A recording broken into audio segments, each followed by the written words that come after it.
Swastiastu. Perkenalkan, nama saya Egustika Andika dan Mika. Saya absen 12 dari kelas X11.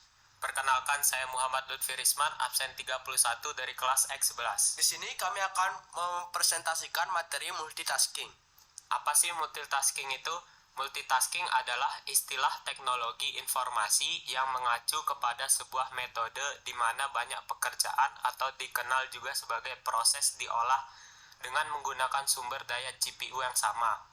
Multitasking dalam suatu kasus sebuah komputer dengan proses tunggal, hanya satu instruksi yang dapat bekerja dalam satu waktu.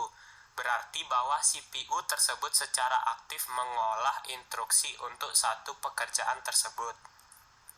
Tugas ganda memecahkan masalah ini dengan menjadwalkan pekerjaan mana yang dapat berjalan dalam satu waktu, dan kapan pekerjaan yang lain menunggu untuk diolah dapat dikerjakan. Kondisi mengalokasikan CPU dari pekerjaan satu ke pekerjaan yang lain disebut alih konteks. Ketika alih konteks terjadi dengan sangat cepat, kondisi ini cukup untuk memberikan ilusi komputasi parallel execution. Bahkan dalam komputer yang memiliki lebih dari satu CPU disebut pengolah ganda. Tugas ganda memperoleh lebih banyak pekerjaan dijalankan dibanding jumlah CPU yang tersedia. Selanjutnya, saya akan masuk ke sistem operasi komputer. Yang pertama ada program ganda. Dalam sistem program ganda atau multiprogram, pekerjaan yang sedang diolah terus berjalan hingga membutuhkan suatu operasi yang memerlukan interaksi dari luar. Misalnya, membaca dari kandar pita. Sistem program ganda dirancang untuk memaksimalkan penggunaan CPU. Nah, untuk slide yang selanjutnya, yaitu ada waktu nyata.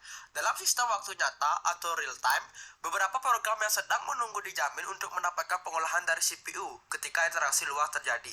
Sistem waktu nyata dirancang untuk melakukan kontrol mekanik seperti robot-robot industri yang memerlukan ketepatan dalam pemrosesannya. Dewasa ini, penggunaan istilah time sharing jarang digunakan dan digantikan dengan istilah multitasking. Lalu, slide yang ketiga ada bagi waktu. Dalam sistem bagi waktu atau time sharing,